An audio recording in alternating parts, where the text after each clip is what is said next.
Every time I look at someone, I see flashes of images of me killing them in numerous ways, in numerous horrible ways, doing terrible things. I can't help it. It's just what comes into my head when I see them. I want to hurt people. I want to kill people, but I don't want to want that. So, how would you kill me? Choking you to death with your tie, beating your face into the mirror until it broke, smashing your face into the wall. Nothing personal. When he was just 12 years old, Daniel Marsh was publicly recognized for saving his father's life after he suffered a medical emergency while driving. But just a few years later, Daniel had morphed into someone who no longer bore the slightest resemblance to that young hero. While he had a troubled childhood and faced teenage struggles, no one caught a hint of the dark intent harbored within. That is, until it was too late. Daniel would ultimately score higher than Dahmer and Gacy on the psychopathy scale, but even that might not explain the sheer depravity of his actions. I felt scraping bone a few times, bleeding everywhere. It was like gargling and stuff. Years later, police and professionals alike are still trying to understand exactly what went so wrong to drive a 15-year-old to commit a crime so gruesome and disturbingly well executed that he almost got away with it.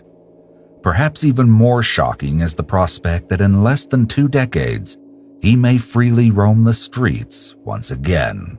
The majority of the following interview footage has never been released to the public, and our exclusive interviews with the victim's family and correspondence with the killer has never been seen before. It's been analyzed by a qualified team, including a licensed professional counselor, a licensed attorney, and a former detective, former licensed polygraph examiner, and former hostage negotiation commander and instructor. Okay, get your name? Dan Marsh. Is that your full name? Well, Daniel William Marsh. Okay. Even though Daniel is a minor, he's being interviewed alone. It's mentioned later in the interview that his mother is waiting elsewhere in the facility, so the police potentially have her consent to conduct a solo interview. In California, a child may waive Miranda rights, thus enabling a legal interrogation, but 2 conditions must be met. The waiver must be voluntary, and the child aged 17 or under must have actually consulted with an attorney. Parental consent is not required, and there's no statutory or other basis on which a parent can waive those rights for the minor. In addition, parents do not have a statutory or constitutional right to be present during questioning of their child. Can you tell me where you were? I should have been at my house with my mom. On the weekends, I usually just stay there. What were you doing? Probably playing video games or playing guitar. Usually what I do on my weekends is either I have somebody over or I just hang out and play video games or play music. You remember what you were doing that specific weekend? Not exactly, but I don't really go places other than my friend's house, so I know that I don't think we hung out that weekend. I'm pretty sure I was at my house, and if I wasn't at my house, then I was at his house. The interview has barely started, but Daniel's behavior is likely already raising some red flags with the police. Answers like, I should have been at my house. Not exactly. Probably playing video games. Are selective memory statements, which could be a sign that he's trying to keep his story as vague as possible. Why he might be acting this way isn't yet clear, but his body language supports the theory that he has something to hide. He's sitting very still, which could signal that he's thinking really hard about his story at the expense of moving and communicating naturally. As a result, police likely feel that they're getting close to solving the dreadful crime they're investigating. So you do know about the murders that we're investigating? Well, yeah, I mean, it's Davis. When something like that happens here, it's like, holy crap. Everybody knows about it, hears about it. Tell me what you know about it. I think they were like an elderly couple or something. I know that somebody broke in and like stabbed these 2 people, but I don't really know anything else. Breaking and entering. Do you know which apartment did that? Well, not the actual one, no. But I know it was like near my dad's. I know we drove by it a couple times and we saw like the police tape and everything. Well, when was the last time you were there? In that area?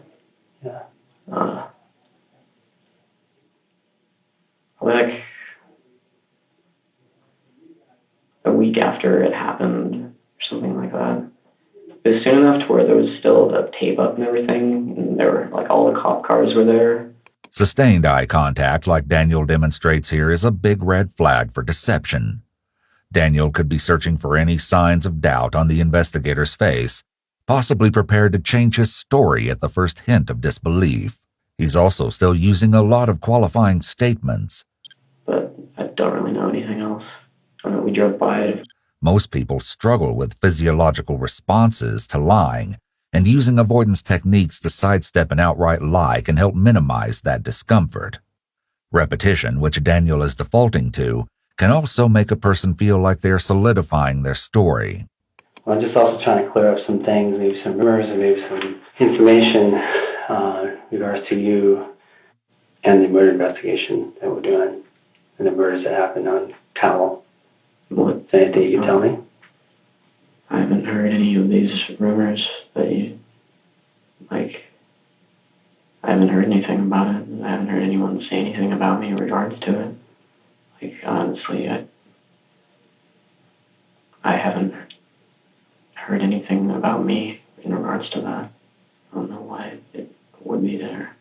Why anyone would spread a rumor. Notice how Daniel's hands start to twitch and how his speech stumbles. Like, honestly, I haven't heard anything about me. He can't even get through the statement at first. What if it becomes more than a rumor? Or if you have more information that you may have something to do with it? But I don't. How can you prove to me that you don't? Pretty sure if you ask my mom, she'll say I was there. I don't know. How would anyone else prove that? I mean, I know if you're looking for an alibi, that would be it. This is not reassuring because it's likely that his own mom is the one person who would lie and say he was there, rather than having been somewhere else. It seems Daniel may be thinking only along the lines of, they have no way of proving I wasn't home. When he mentions an alibi, this indicates that he's basically labeling himself a suspect. I had nothing to do with it. It's just a lazy weekend. Here, the investigator does a good job of the silent standoff.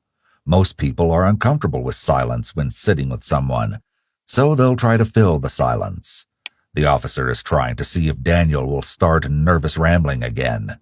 He doesn't, but he does reach over and grab his water and start drinking to break the anxiety of the moment. Even though he's still sticking to his story, the interview techniques are clearly having some kind of effect on him. It begs the question, if he's truly as uninvolved as he claims, why is he getting nervous? It's at this moment that a new investigator joins the conversation, and the energy in the room has a marked shift. Hey, Earl, how you doing? Good to see you. Hi. Hi. You must be Daniel? Yeah. I'm Chris Campion. Nice to meet you. Nice to meet you. I'm from the FBI. Work around here. I do kind of some of the criminal profiling stuff, and been working with Ariel in this case since it happened. So, sorry I'm a little late, but It's all right. you guys have been talking. Eddie told me you guys have been talking a little bit, and yeah, sounds like this young man has quite a history. Kind of a family train wreck, if I can be so bold to say that. Yeah, pretty much. The FBI agent describes Daniel's history rather harshly, but not inaccurately. So 9 years old, what do you mean, bro? Your parents split? Yeah, like, parents split, mom disappeared for a few months, left with dad who was, well, he has a temper problem, and, just lost his wife, so he's going to be pissed off, and so that wasn't really fun. And since then, every year it seems like, there's a new, bad thing to happen, or a new crock of shit to be added into the pile. As Daniel opens up to the officer, he includes more details about his struggles, such as how unhappy he felt living with just his father, and the pain of his mother's absence. It was really selfish, honestly, because, she left with a chick, and I don't know what happened with that, but she was involved in my life for a few years. The woman Daniel's mother started a relationship with was none other than Daniel's former kindergarten teacher. And that pissed me off, because it's like, really you care about your own happiness more than your children's. It's not right. Hmm. I don't know, the way I see it, when you're a parent, it's kind of, you made it your duty to nurture your kids and take care of them and make sure that they're okay. It appears that the officer's attempts to build rapport are working, as Daniel begins to share his opinions and feelings as the interview continues. What's your relationship like with your dad? Not good. He never hit me or my sister, but he'd hit, like, the walls, or he'd hit, like, inanimate objects. He'd yell, and it's that kind of stereotypical, just pissed off dad, only. Notice how still Daniel is sitting without shifting in his seat or shuffling around uncomfortably. There are several ways to interpret this, the most simple being that Daniel is experiencing cognitive overload. It's possible that he's focusing so hard on keeping his story straight and controlling the interview that his natural nonverbal communication has ceased. However, this could also indicate that every movement he does make is very intentional, almost choreographed, in order to have the effect he wants. Based on later revelations about Daniel, it seems that this is a strong possibility. What was your relationship with, you have a sister? Yeah. Is she older or younger? She's older, she's 17. She was a really bad attention-seeking, habitual liar, a manipulator of my parents. And, when you're a little kid and you see that she's manipulating them and you try to tell them, they don't believe you because you're just a kid, you don't know what's going on, supposedly. Yeah. If what he's saying about his parents and sister is true, Daniel is quite observant for being so young. It seems as if he has everyone figured out. In addition to the interpersonal conflict Daniel reports within the family, both of his parents allegedly had extensive medical history. In fact, at age 12, Daniel was publicly recognized for saving his father's life after he passed out while driving. As it so happened, Bill Marsh had suffered a heart attack. Daniel was able to stop the car safely and pounded on his father's chest until his heart started beating again. After digging into Daniel's family history, the FBI agent makes an extended effort to connect with Daniel on a personal level and build rapport. In addition to discussing Daniel's past, they chat about his interest in martial arts, video games, and music. There's a method to the madness, as the detectives lay the groundwork in an effort to get to the heart of one of the most heinous crimes we've covered so far. While it may not seem pertinent to the crime, rapport building is a very important part of the interview process. It allows the interviewee to feel more at ease and more like they can talk to the interviewer. This makes it more likely that the truth will come out, rather than if no rapport building had taken place. Alternately, you can think of it like bonding or having a conversation along the lines of, you would tell your friend something you wouldn't tell a stranger. These are all good interrogation tactics. What exactly are you guys trying to get from me? Well, here's where kind of concerns are, and people who are much more tech savvy than me, because I'm just an old guy, I don't know anything about anything, found this thing called Tumblr, and your Tumblr page, is that the right term? Yeah. Yeah. Tell me about that. How did that come to be? Tumblr? Mm-hmm. I heard about it. I made one. Okay. So describe to me the stuff that's on there. On my page or on Tumblr in general? On your page, yeah. Song lyrics, things like just miniature things about like what I feel. A lot of stuff from horror movies, because I like horror movies. Gore, pretty much it, just music and scary stuff. These admissions that he enjoys horror movies and gore don't really make Daniel look good. In addition, his qualifying statement, pretty much it, likely makes the investigator wonder what it is he's leaving out. Horror movies and gore, yeah. Yeah. Seems like there's a lot of that on there. Well, since I was a little kid, I liked horror movies. I've been watching them, for a long time. I'm wondering if it's a refuge for you, Dan. In a way, it kind of is.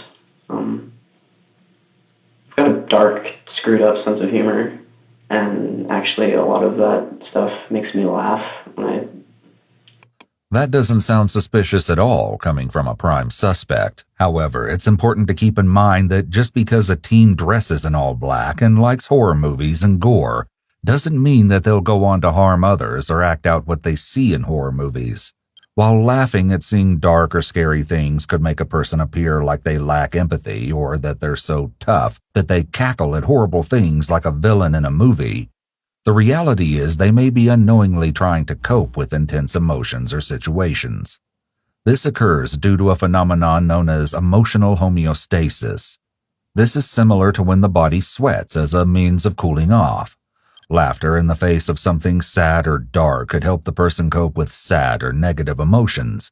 It's very possible that Daniel may not know how to cope with difficult emotions, or he may be hypersensitive to intense emotions.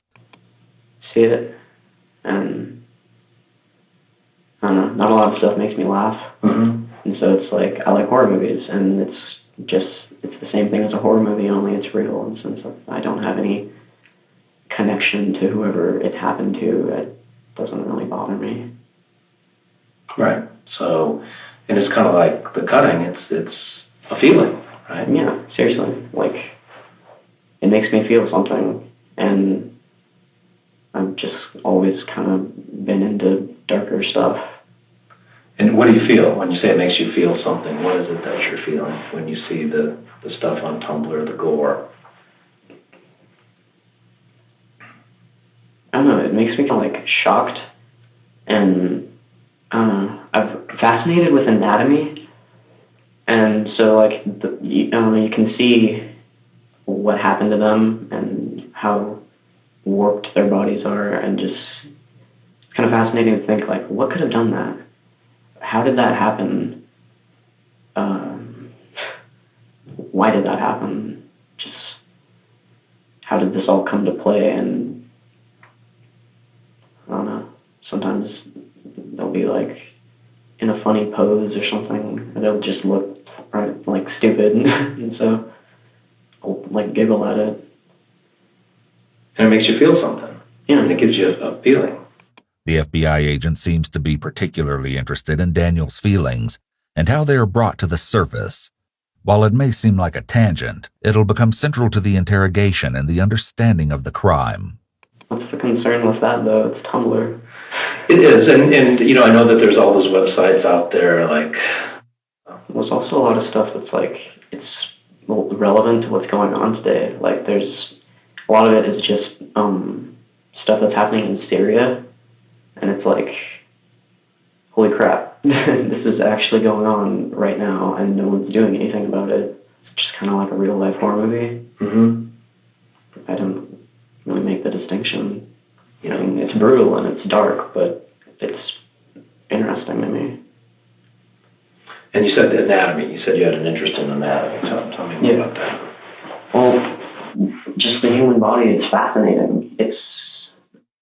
I just find it fascinating to like see what's on the inside, you know, like not just this, because what makes it all happen? What makes it work? What is it? Right.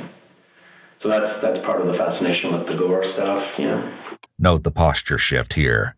When the FBI agent asks about anatomy, Daniel blocks off with his leg. Creating a makeshift barrier like this can indicate anxiety and, in this case, reveals that Daniel is likely uncomfortable with this line of questioning. So far, there have been a lot of little tells during Daniel's conversation with police. Taken together, they probably generated interest, but what Daniel does next likely convinces police that he's guilty, even though the specifics of what they suspected he'd done had not yet been addressed. So I am not sure how far you and Ariel talked about what kind of led us to you and to kind of look into Dan and everything about Daniel. He just said that, like, he heard, like, a rumor or something. He didn't really tell me why me. He just kind of asked me those stereotypical questions, you know, like, where were you? Who were you with? What do you know? Okay. So the rumors that he's referring to are people saying specific things about what you have told other people. What? would that be? That you were there, that you did those murders. Me? Mm-hmm. That's ridiculous. Why is it ridiculous? I'm a kid. No, that's... Well, like, I don't hurt people. Like, you can ask anyone around me. I'm a compassionate, affectionate person. I care about people. I don't want to hurt them. I mean, yeah, they piss me off sometimes, and they do some messed up shit, but I care about people. Daniel just demonstrated a slew of warning behaviors. When facing an accusation, he responds incredulously, even smiling like it's too ridiculous to be true. However, police can almost certainly tell that this is a fake smile, which doesn't reach his eyes. He also seems to be demonstrating the freeze response. While he hasn't been very mobile during the interview, his movements have increased as the questions become more pointed. Before, he made small motions with his hands and occasionally gestured when he spoke, but it all stops here, and he becomes perfectly still. Even more significant is the fact that Daniel doesn't actually deny anything, nor does he exhibit shock or anger at being accused. He simply brushes it off as absurd. Finally, the fact that he feels the need to emphasize that he cares about people. Like, you can ask anyone around me. I care about people. I don't want to hurt them. I care about people. Shows his effort to portray the idea that he's so great, he's incapable of doing something so terrible. I see you as a person who has a need. You have a big need. You have a need for a refuge. Maybe more than anybody I've ever run across. And at age 16, just 16, that's remarkable. It's important to note that Daniel was 15 when the crime took place, but months passed before he was interrogated, during which time he turned 16. I don't know if that's a good thing, probably not, but it is an unusual thing to meet a person like you, Dan, who has been through some of the things you have and has this need, the compulsion, I think the need to do something, to feel. Well, yeah, but I don't hurt people. I don't... And the information that was said that came out of your mouth had specifics of what happened in that house with those two elderly people that only the person who was inside that house would know. Very specific information. The FBI agent could have launched into an explanation of the truly horrific aspects of the crime and how inhumanely the victims were treated, but he holds back and instead tries to minimize the crime. He likely hopes that by portraying the crime as compulsion or a symptom of a psychological disturbance rather than an indicator of morality, it'll encourage Daniel to open up and tell the truth. What? I said that someone broke in and stabbed the people. Yeah, no, what we're picking up on that you said to other people, who may have repeated to other people, is information that is so specific. Not just that somebody broke in and stabbed two people, but exactly what was done to these people. Well, have you asked the people who have told you that? Where they were? Well, I mean, when someone comes to you and tells you exact details of a murder and then says, no, this guy did it, isn't that kind of like...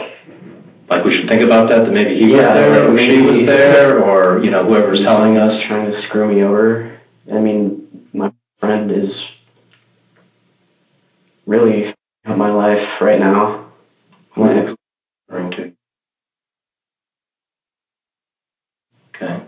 I don't know, it seems like he has a vendetta out for me or something. What's that based on? I don't know.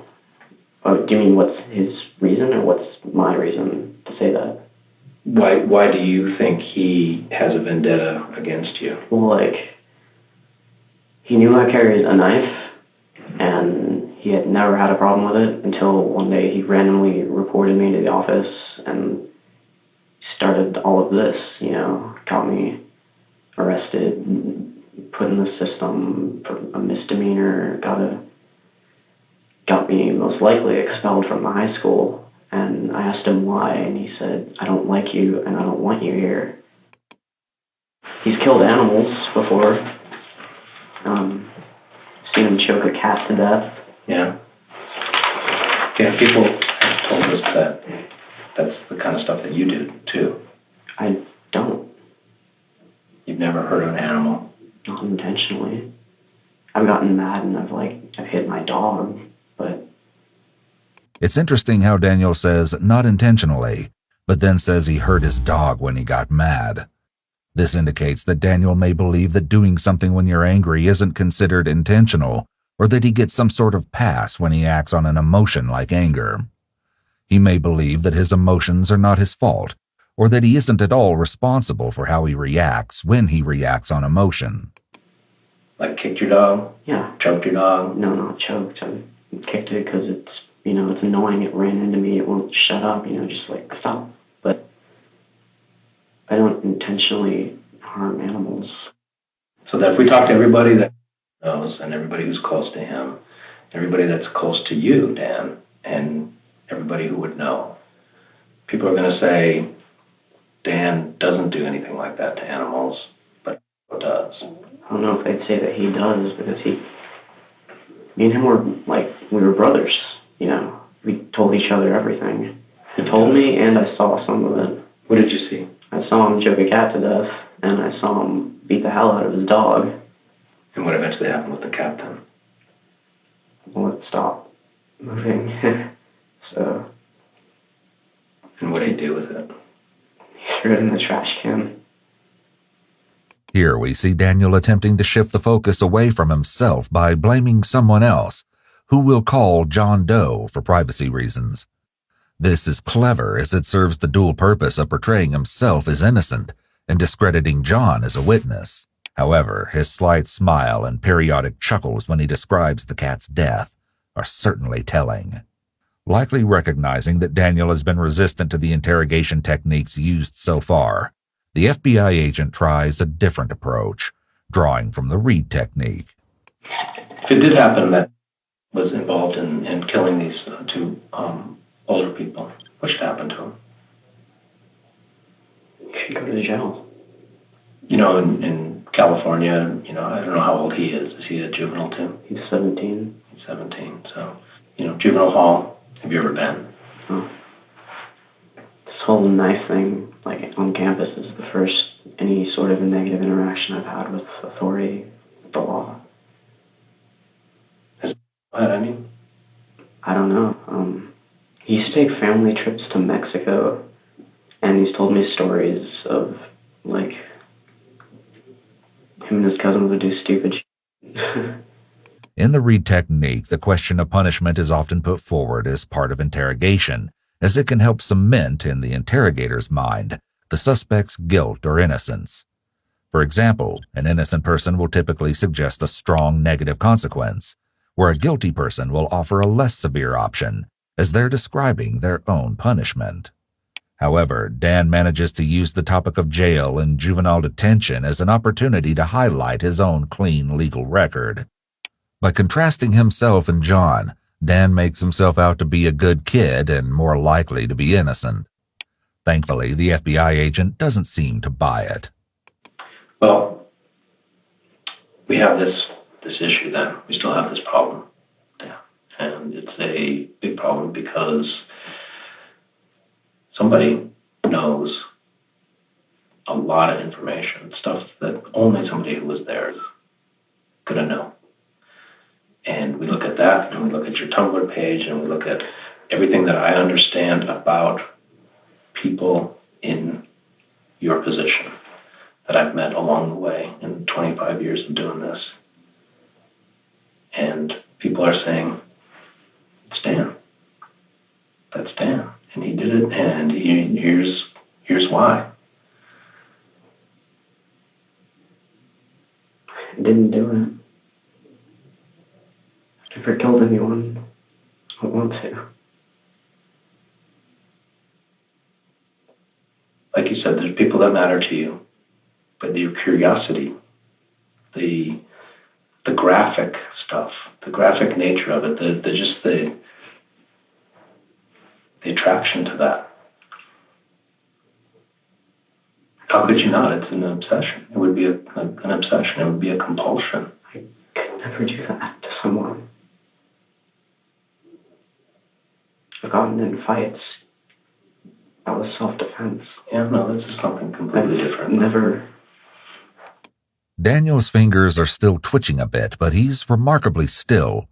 This is a big red flag for deception, as stillness equates to cognitive overload and having to think hard about the right things to say.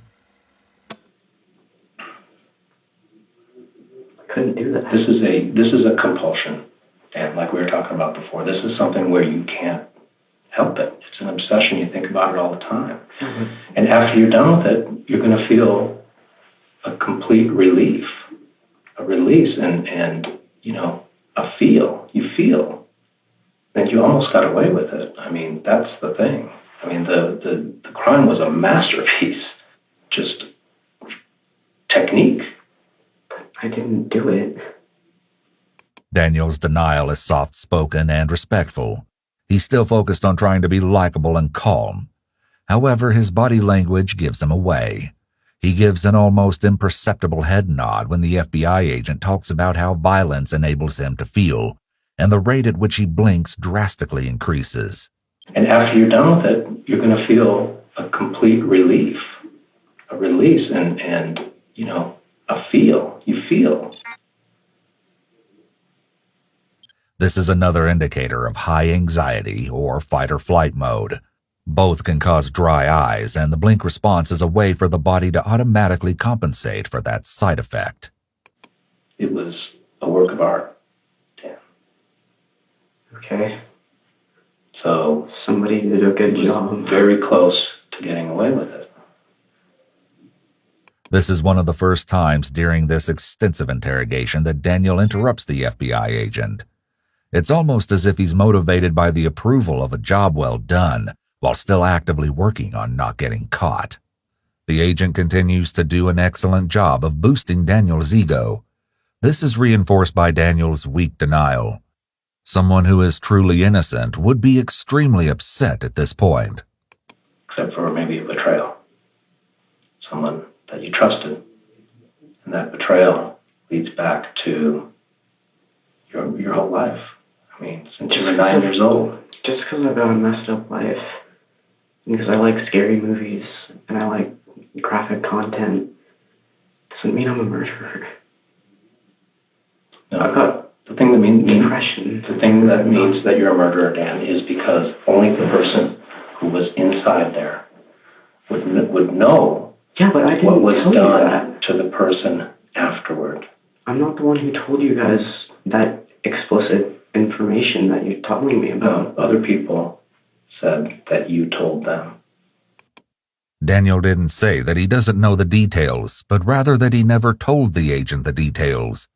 An innocent person should be strongly denying accusations and would be saying something to the effect of, "I don't know any details." Daniel is also speaking softly and has a nervous laugh. These definitely aren't helping his case. So there's two roads. You can go down the road of saying, wasn't me, I could never do that, and we're going to go and talk to everybody you know, and we already are. And they're telling us things you're talking about with the cat, for example. That wasn't. That was you. No, it wasn't. And people, again, who are older than you, usually, you're very young for this, to have the onset of this. To start at 8 or 9 is extremely young. What started at that age was my depression. Daniel was indeed diagnosed with depression at a young age and had an extensive psychological history that he discussed with the officers earlier in the day. Do you take any medications? I take antidepressant, anti-anxiety, and a little bit of a mood stabilizer. What are they? Wellbutrin, Zoloft, and Abilify. Abilify? Yeah. Isn't that mostly an antipsychotic? Yeah, but they also added on the antidepressants to help with stuff that comes along with depression. Helps with, like, a little bit of mood swings. Helps with anxiety, too. It just kind of calms you down. This is an interesting combination of drugs. Wellbutrin prevents the reuptake of dopamine and norepinephrine, thus making more of those neurotransmitters available in the brain. Zoloft increases the level of serotonin in the brain.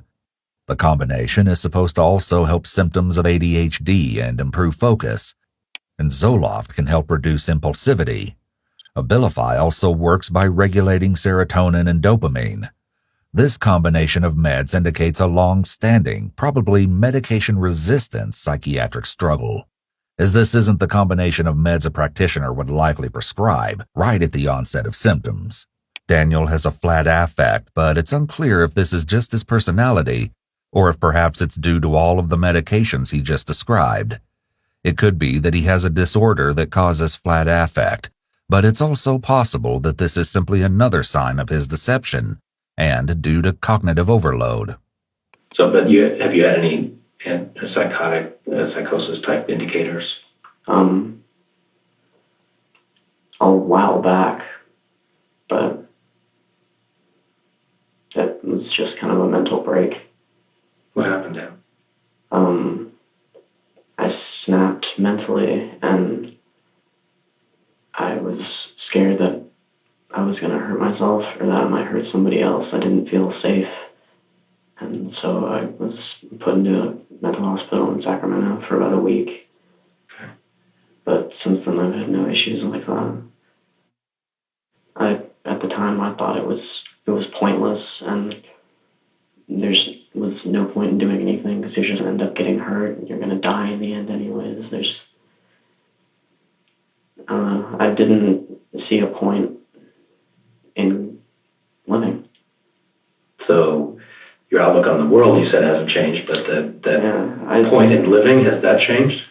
Yeah.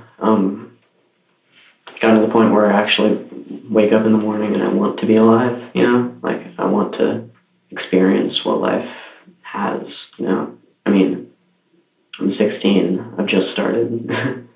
Despite Daniel's history, none of what he's describing could begin to explain the degree of brutality required to commit the crime in question. With this knowledge of Daniel's history of complex mental health struggles combined with his description of the vast array of medications he's been prescribed, we pick back up where investigators broach the subject of Daniel's inability to feel.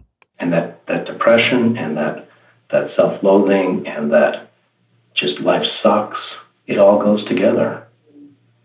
And you get to the point where you don't feel. You don't feel. I know you were in pain.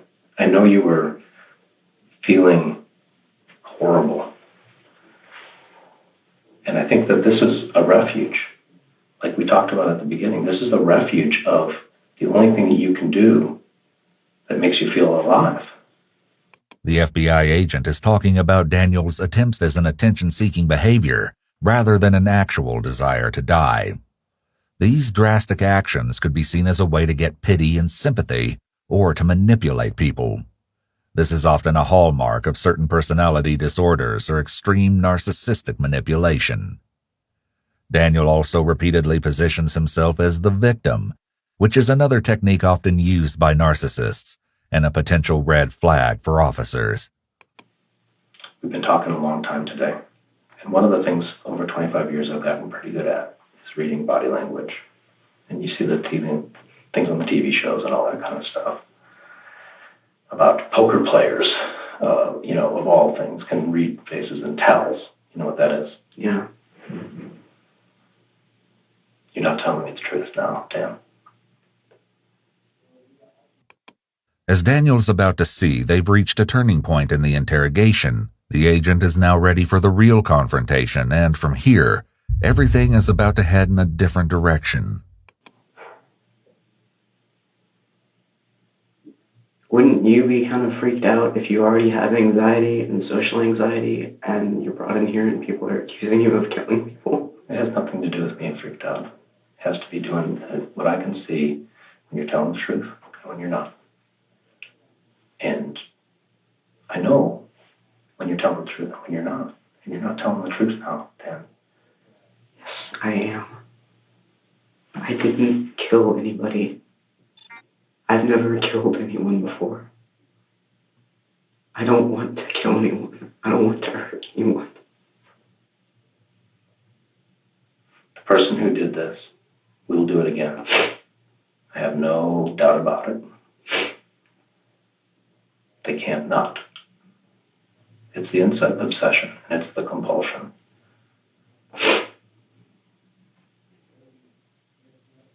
Well, then maybe that's where you'll find your guy. Sir, it's not me. Okay, so going forward, would you agree that we've given you every opportunity to explain what happened and why? If, in fact, you were the one who did it. Yeah. Would that be fair to say? Yeah, you've asked me to do that. We've given you the opportunity. Yeah, but I can't take advantage of an opportunity. So you've had the opportunity, right? If, in fact, you had done it, that you could tell us and explain to us. And do you get the feeling like I would understand? To an extent. To an extent. You keep on saying that now. What's to an extent? You can never completely understand another person. Only they do. Well, even they don't sometimes. Right. True enough. I'm willing to try to understand as much as I can and to make other people understand as much as they can what the real truth is. Okay? Okay. We need to find whoever did it and ask them why.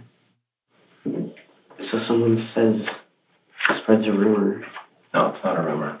Because it's got fact in it. It's not making stuff up. Yeah, but it's fact.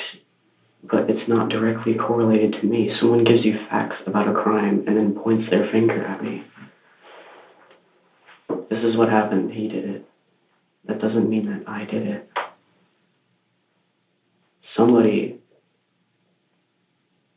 within this big circle of people I'm involved with.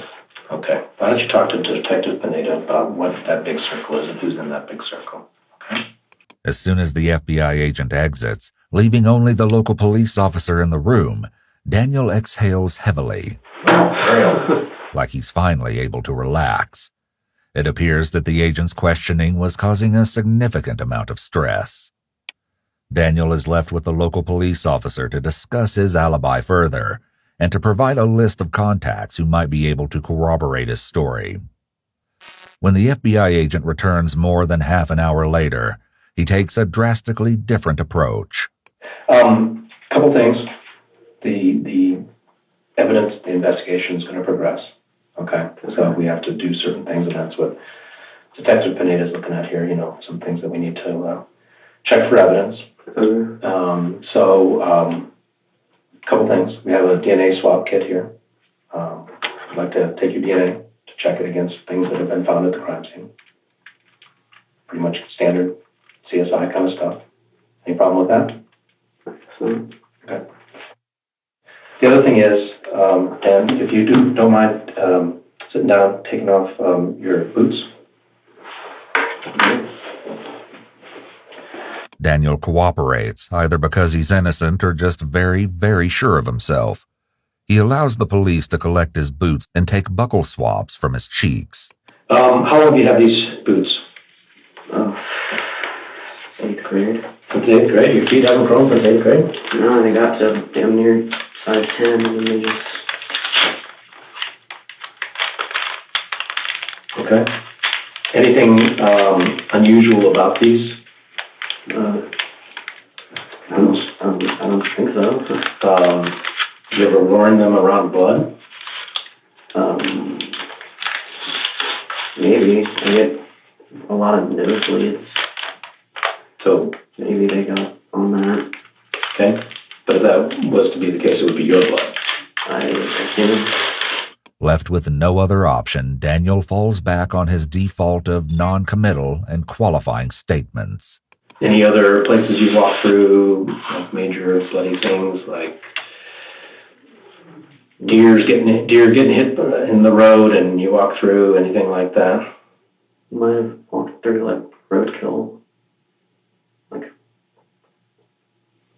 I don't know.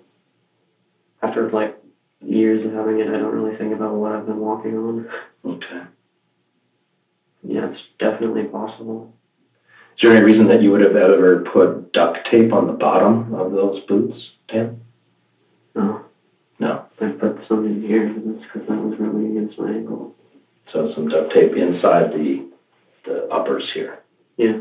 By where the green skeleton is. How about this one? No. There's only that one that had the problem. Okay. But never on the bottom? No. Okay, so there would be no reason for there to be duct tape residue on the bottom of your boots?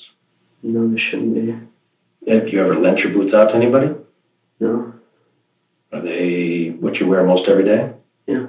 By having Daniel answer these seemingly mundane questions, the FBI agent removes the possible excuse that someone else used his boots while committing the crime.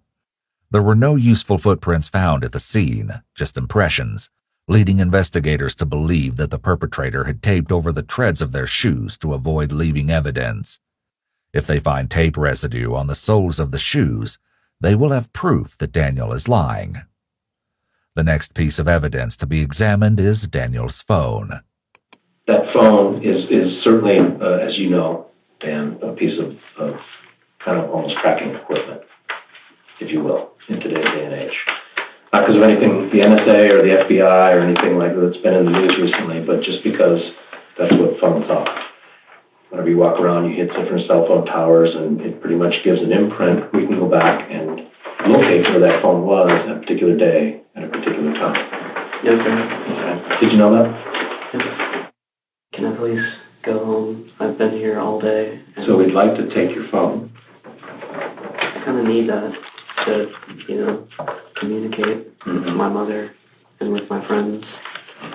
Daniel has been in the interrogation room for 3.5 hours by now, and this is the first time he's asked to go home. It's really incredible that he still believes there's a chance he could be going home at this point. It seems like Daniel is starting to realize that he may have made some mistakes as he tries to come up with reasons not to leave his shoes or phone behind. Well, as with your shoes, Dan, police department's going to take it as evidence. The judge has signed a search warrant for it. How am I supposed to call people or walk without my shoes? Well, I don't think you're going to have to worry about that tonight. Investigators are about to share a huge piece of evidence that will likely further diminish Dan's hopes of leaving the police station anytime soon. So there's a recording that we have, and of a phone call. I want you to hear it and listen to it.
The audio the police just played for Daniel was a recording of his ex-girlfriend and friend. This likely drives home the reality that he's been betrayed, and the police know what he's done. Police were first made aware of Daniel's involvement when a 911 operator got this phone call. Is there a way to just remain anonymous, or should I call another you can time? leave whatever type of message you want to leave him. I mean, you don't choose to leave your phone number, but the only hard thing is in case, I guess they would have more questions. I mean, if you don't want to leave your real name, that's fine. You can make up a name or at least a contact number so they could at least just call you back if they had more questions. I don't know if you'd be willing to do that. Well, I know everything, and it's really scary, actually, because he kind of threatened me and all that. You have, like, the suspect information? Yes, I have. I know him. I know he told me everything that happened, everything he did, like all the little details. Perhaps sensing the urgency of the situation, the operator put the tipster in contact with an officer right away. Who am I speaking with? I want to remain anonymous. Is that okay? Okay. What are you calling to report, sir? The double homicide that happened in April this year. What can you tell me about that? Everything, actually. Okay. And how is it that you were able to have all this information about it? The person told me everything. So you know who did it? Yes. Okay, let's start from the beginning. What the anonymous informant claimed Daniel had done was so specific and so horrifying that it was undoubtedly true. You said he disclosed this to you a few nights after the actual death of these people. Is that correct? Yes. Okay. Why do you think he disclosed it to you, first of all? I can't really answer that because that will give me away. Okay, go ahead and just tell me everything that you told me again. I'm a very close friend of his. I know him better than anyone else. Okay. He's a really good liar. He has a lot of problems, and he has a lot of problems, actually. Okay. So, where do his problems stem from? His problems come from family. He's always had a messed up life, and I've always tried to be there for him. But then after this, I couldn't, because he's going to hurt more people, and I can't just, I can't. Okay. What's your concern? What's your concern about remaining anonymous? The reason why I don't. If he finds out it's me, because if he finds out it's me, he's gonna try to after me or try to get his friends after me, and I don't want that to happen. It's undeniable that the informant did the right thing in coming forward. His bravery in the face of Daniel's threats is possibly what allowed the police to pursue the case at all.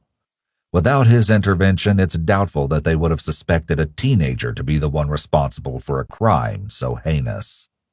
Daniel's ex-girlfriend was also involved in bringing Daniel to the police's attention.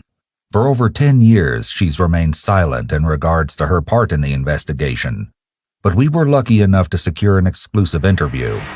She was willing to tell us about her experience with Daniel and what eventually led her and Daniel's former friend to contact the police. She wishes to note that she laughs when she gets nervous, so any giggles on her part are not an indication that she does not take this seriously. In fact, it's the exact opposite. Even though a great deal of time has passed, she reports that the case is still a constant presence in the back of her mind. When I met Daniel, I was in 10th grade. I don't remember exactly how old I was, maybe 14, 15. It feels like it was so long ago. But when I met him, he was part of my friend group, and he just had the same sense of humor as me, and we kind of just developed a friendship out of that, that eventually formed obviously into a relationship. He was very nice to everyone at face value, for sure. If you didn't know him right off the bat, he seemed very pleasant, very charismatic. He'd be quick to get in the conversation and talk jokes and music and all of that. I don't think you would ever be able to tell just by meeting him that the following events would have ever unfolded. In fact, she states that Daniel was so adept at hiding his dark side that it did not begin to emerge until well into their relationship. I was actually adamantly trying to end the relationship, and he was essentially like coercing me into not ending it until we made it to exactly a year. So I wasn't able to leave the relationship when I wanted to. I started noticing that things were off with him. But it kind of just started off. We were really young. We were kids, you know. We were part of the edgy metal scene, so we were all enveloped into dark humor and just pushing the limits for whatever. And I noticed that he just kind of had this extra darkness to him that progressively started coming out as we got further and further into the relationship. I think the biggest red flag, and people are probably going to think I'm crazy for even staying with him after this. Again, I was young and dumb. He was very interested in watching real life videos of people dying, and I was really uncomfortable with it. A lot of the stuff that I saw actually still haunts me to this day. But again, young and dumb, I just kept pushing. That was like the biggest red flag. And besides that, he would just make jokes about, killing people or the Columbine shooters and jokes about that very, very, very dark humor. He would joke about just any sort of tragic event that could have happened, where people died, he would joke about it. It seems the Columbine perpetrators and famous serial killers are often an obsession for people like Daniel, similar to how some children who want to play professional football idolize NFL stars, especially if they're similar to them in some discernible way. They serve as people to idolize that are like them. These are good examples of Daniel's lack of empathy if he found entertainment in these sorts of videos. Perhaps these served as a type of training, as he may have been working up the nerve to execute a murder himself. I would say it stayed pretty consistent up until he admitted to me that he committed the murders. And that happened. We were walking the dog in a graveyard, actually, just, walking around, being edgy teenagers.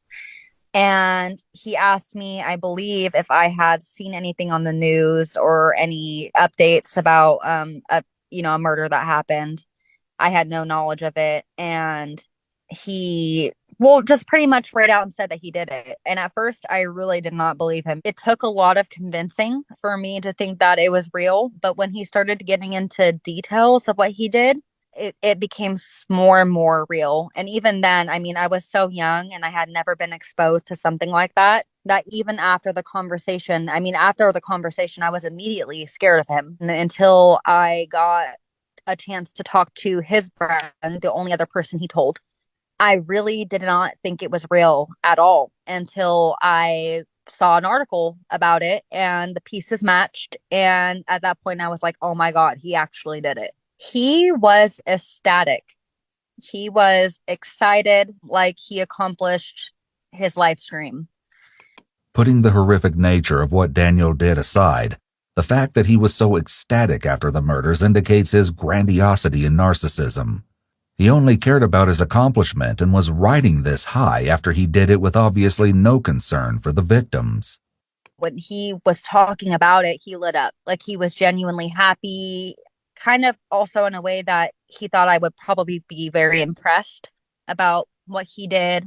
It was very much like kind of showing off this trophy. There wasn't an ounce of, how can I say this? He was confident. Like there was not an ounce of anxiousness, like, oh, I did this and I don't know what to do next. I don't know what to do. Like, oh my gosh, there was none of that. It was like, I did this. I'm not getting caught. It was a perfect crime. I did this, this, and that. And very triumphant, kind of like he beat the system. Like these stupid cops, they're never going to figure it out because, I did such a good job. Back in the interrogation room after hearing the audio, Daniel is finally faced with the true gravity of his predicament. It seems to be an effective tactic on the part of interrogators because, finally, they get a bit of honesty from their suspect.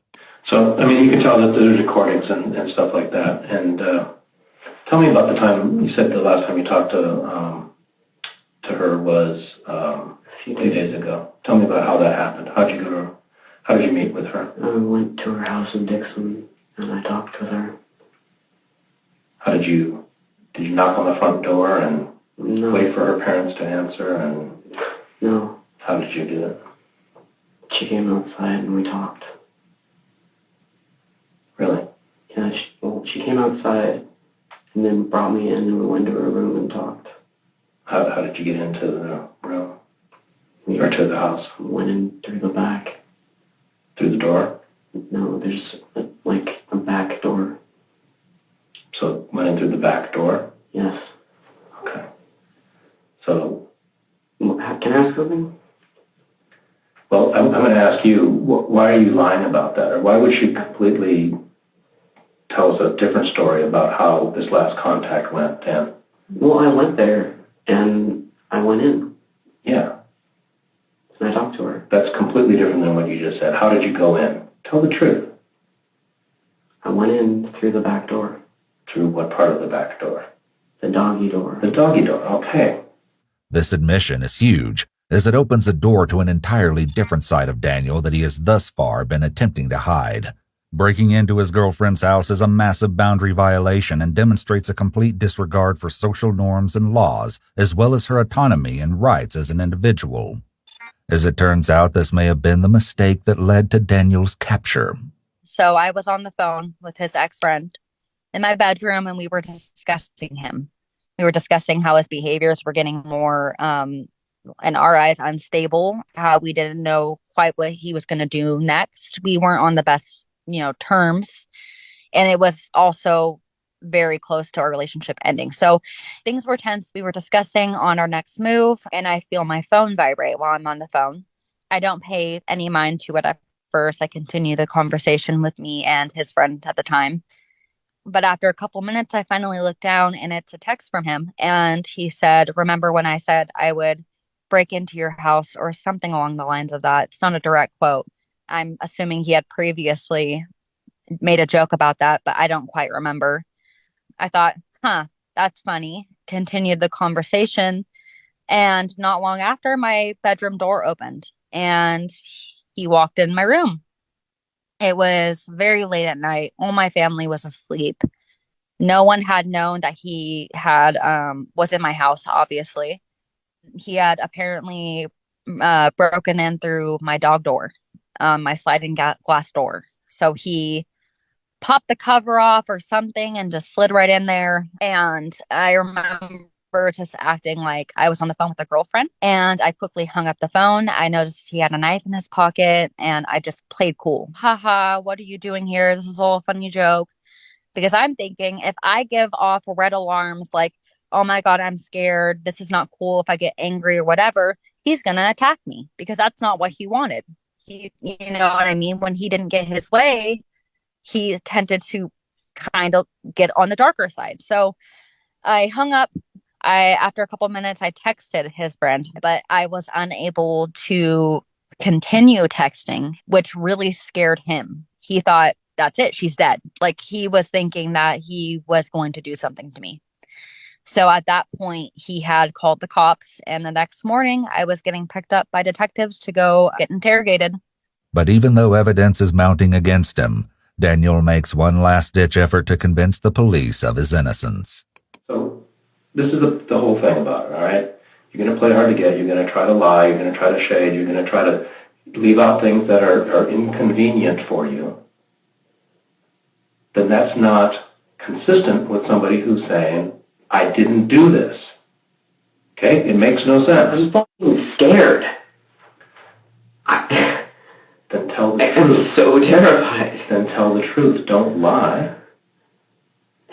You went in the doggy door late at night, and you went in and surprised her. She had no idea you were coming, and you're there, poof, suddenly. It was a romantic gesture. Is that what happened? Yes. It was a romantic gesture, because I always used to say, one of these days I'm just going to show up and I'm going to surprise you. So if it was a romantic gesture, Dan, then why the heck would you just sit here and bald-faced lie to Ariel and me? You guys are threatening me with fucking... With what? The truth?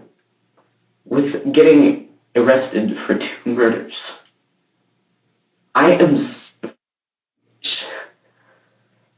so scared right now. Of course, I'm going to do anything I can to try and say that I didn't do this.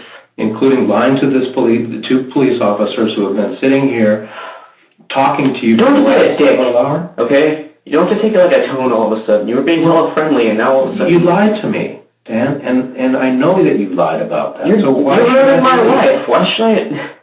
Daniel's tone shifts very abruptly here, going from near tears to anger almost instantly. This can be interpreted as more evidence of how manipulative he is. He can flip a switch from one emotion to the next to suit what he thinks he should be doing. He's probably shocked that his lies and other manipulations aren't working, because it's likely that his tactics usually work on people less attuned to his brand of psychological intricacies. I'm not ruining your life. I'm trying to solve a homicide, a double homicide.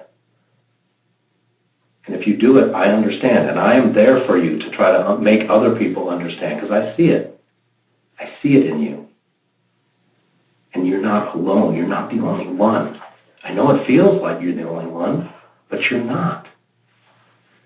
If you want to help me, then don't ruin my life.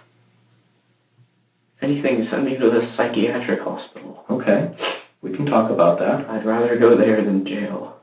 Okay. I mean, I'm psychotic. That has to... You told me earlier that you weren't psychotic.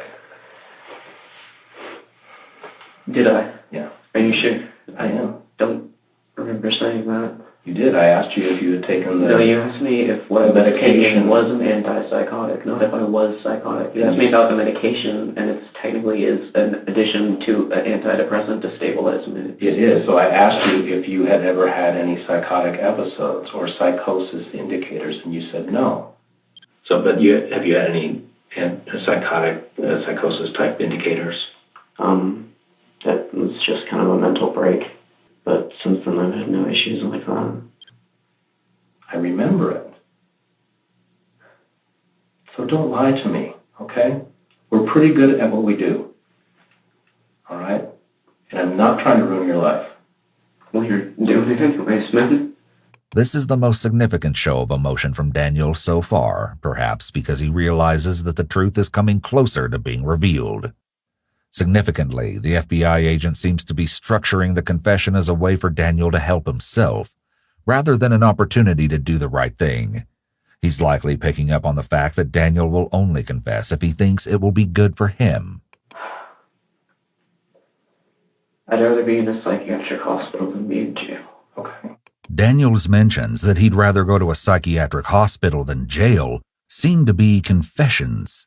He's not so tough anymore when he's faced with the reality that he may be locked up in a place with people far more threatening than the old couple he preyed on. Daniel is weak at his core, an emotionally fragile individual. Then tell us what happened and why. That's what I'm saying.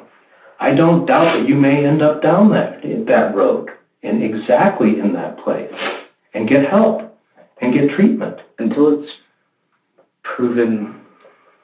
Unless you can prove with the actual evidence that it was me, then I'm not gonna... So if I show you proof that it was actually you, if I have physical evidence that it was you, you're not going to admit to anything. No, if you... You're going to continue to lie to me. That's what you're saying. No, what I'm saying is, unless you can show me something that flat out says it was you, then why would I say, okay, it was me? If you think you belong in a psychiatric hospital, then that's because you have all this stuff in your past, you have all this stuff in your brain, you just want to be outside of your head, but you can't.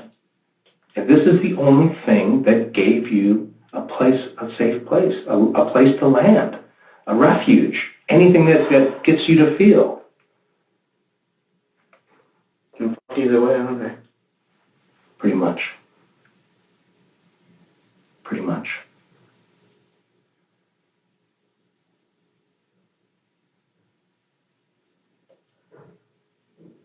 Just tell us that you need help. I need help. Okay.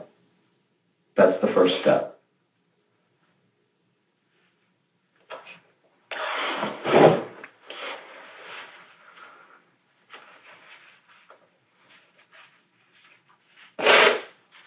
So let's go back to the first time you thought about killing someone. How long ago was that? Years ago. How many years? 6. 6. So when you're like 10. When I was 10, I thought about and plotted About killing the woman that my mother left my father for. Your kindergarten teacher? Yes. Because you were so angry at her? Yeah. Okay. I saw her as the reason that my family was ripped apart, and in a way she was a big part of that. So she was going to be held responsible. Okay? So what were you going to do at age 10? What was your plan? I was going to slit her throat. Okay. How were you going to do that? I knew where she lived. She came over frequently. I didn't, at the time, really. I was 10. I didn't have a plan.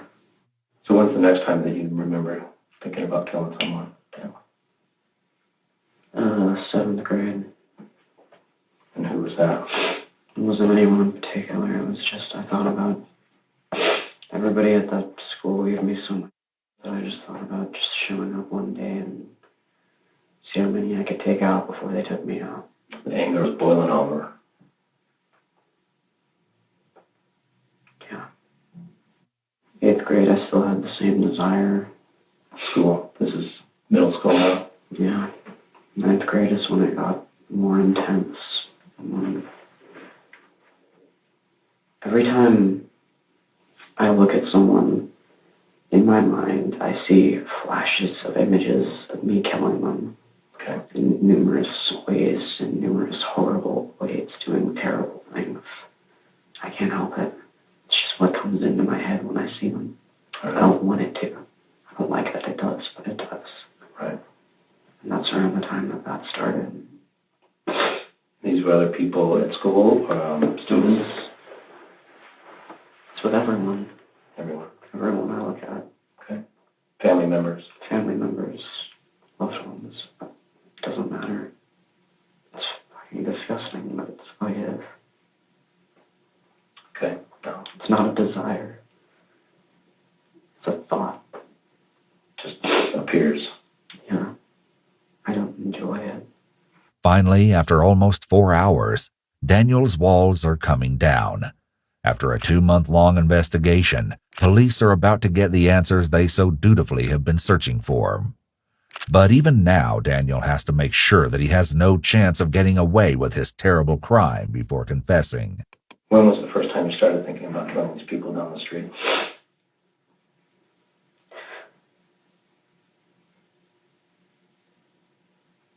Yeah, I really am. You know,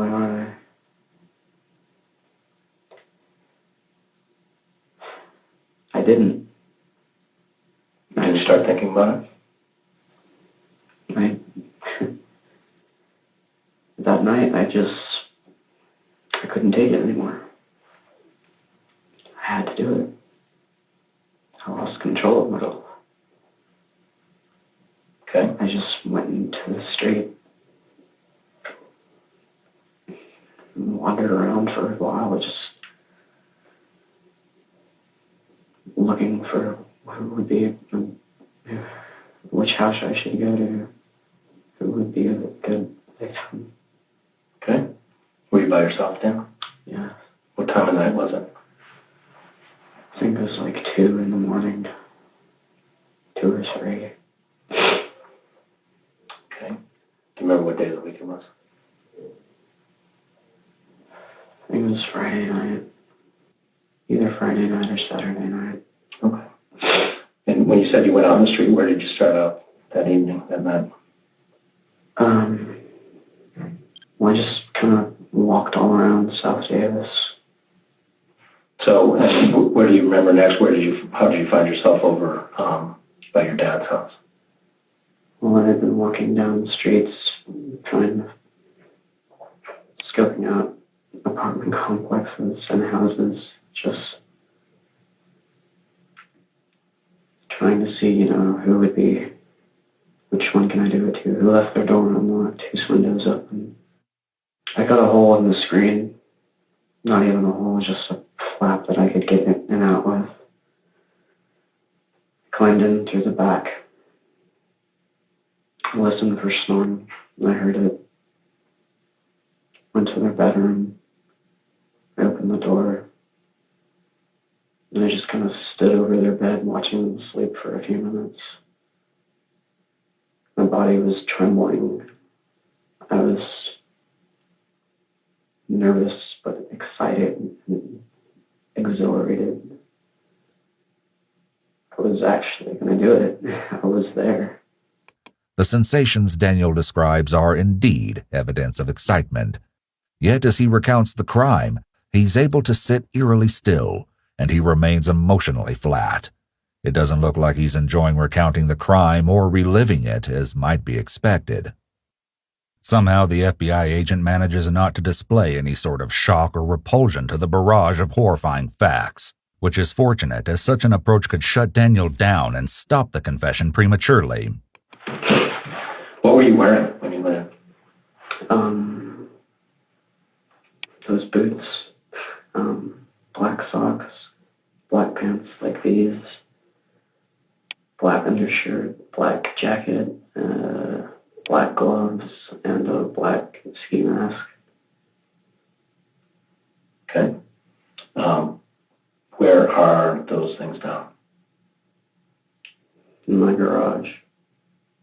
At your mom's house? And what are they inside of? I don't know, I dispersed them all throughout the garage. When police searched Daniel's mother's house, they found the items exactly where Daniel described. However, the soles of his sneakers had also been taped over like they suspected he'd done with his boots. It was unclear if this was a practice run to see if the tape would effectively obscure his footprints, or if he had instead worn these shoes to commit the crime. How about the knife? Yeah. Where's that? It's in the garage. It should be on one of the shelves when you walk in on the left. And what does it look like? It's a buck knife. Have you ever seen the movie Scream? Mm-hmm. It's like Ghostface knife. Ghostface. Like that exact one. Thought that was kind of cool. Where did you get that? I found it in my mom's bedroom. Oh, it's your mom's? Yeah, I found it under her desk. How long before? A few weeks. How many houses would you say you checked, like the knobs, the doors, and looked at the screens and so forth? A lot. Like 50. 50. Around, checked a lot. Mostly in the area around Cole there, or? Just kind of spread out. There's these apartments by my house called the Renaissance Apartments or something. I checked there, then from there I went like back into the back path and just went around there, and I just kind of went around in a 2-mile radius of my house. This was the unlucky house that Daniel chose to enter that fateful night. Shockingly, it was just a few doors down from where Daniel's father lived. Inside, Olover Chip Northup, age 87, and his wife Claudia Maupin, age 76, slept with no idea of the approaching threat. Chip was a World War II veteran who later became a lawyer. Claudia was also a hard worker, having been a political activist during the 1960s. She was described by her daughter as having endless kindness and support. In an exclusive interview with Iwu, Claudia's granddaughter Sarah had this to say about her grandmother. My grandma was everything. I looked up to her. She was always happy to see me, always just had a little pep in her step when she was around me. Even as a really young kid, I just looked up to her and I adored her, literally down to the way she walked and the way she giggled and the way she just walked into the room and everybody kind of lit up around her. And so when she passed and everybody was telling me that your grandson was my best friend. And I was like, man, she had a lot of best friends. But as time progressed, I realized it's because she valued all those people individually for who they were and listened to them and advised them like she did for me. But she did that with everybody. In fact, Sarah and her grandson were so close that she even walked Claudia down the aisle when she married Chip in 1996. They had both had previous marriages, but didn't let the fact that they met later in life temper their love for each other.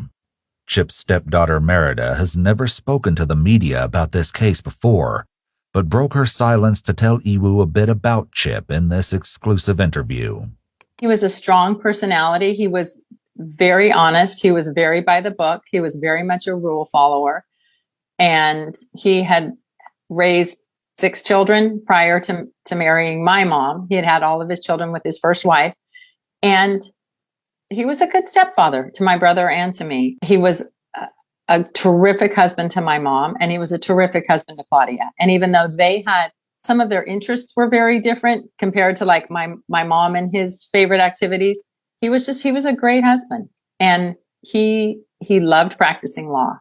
And that was one of the things that made it all the more like ironic, which is not even strong enough of a word, that somebody like that would take their life. Same with Claudia, being a life counselor in her past and doing spiritual counseling. It was just, he couldn't have picked two more people that would have advocated more for his like rights as a human had they known each other when they were alive.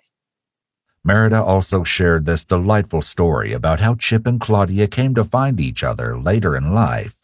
He was in his 70s, I believe.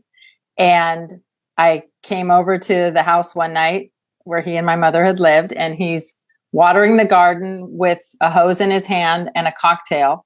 And I said, "What are you doing?" And he said, "I don't have a lot of time left." And I didn't know what he meant, but he was trying to segue into how he had met a woman and he was serious about her. And I was probably going to meet her in person very shortly.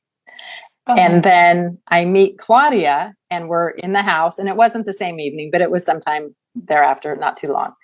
And I asked her how she met Chip. And this is pre-online dating, so to speak. And she says she met him in the man catalog.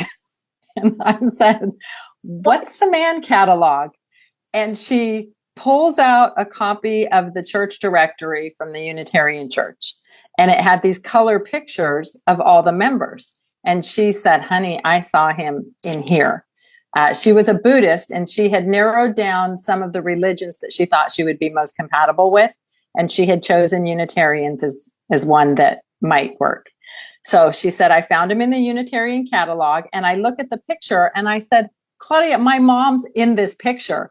And she said, "I know, I had seen him before, but later I heard your mom had passed away. And that's when I decided he's the one I'd like to meet." And so we'd always laugh because the man catalog was the church directory. It seems that these family members agree that Chip and Claudia lived their lives with love, keeping their families and community in mind. As a result, their horrible demise could not have come as more of a shock.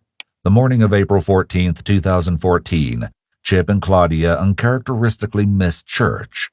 When family members tried calling their house, there was no answer.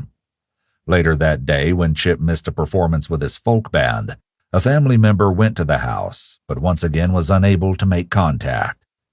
By that evening, when Chip and Claudia still hadn't been heard from, Claudia's daughter called the police. Together, Claudia's daughter and the police made the terrifying discovery that the back window screen had been carefully sliced open. By flashlight, they got their first traumatizing look at the scene.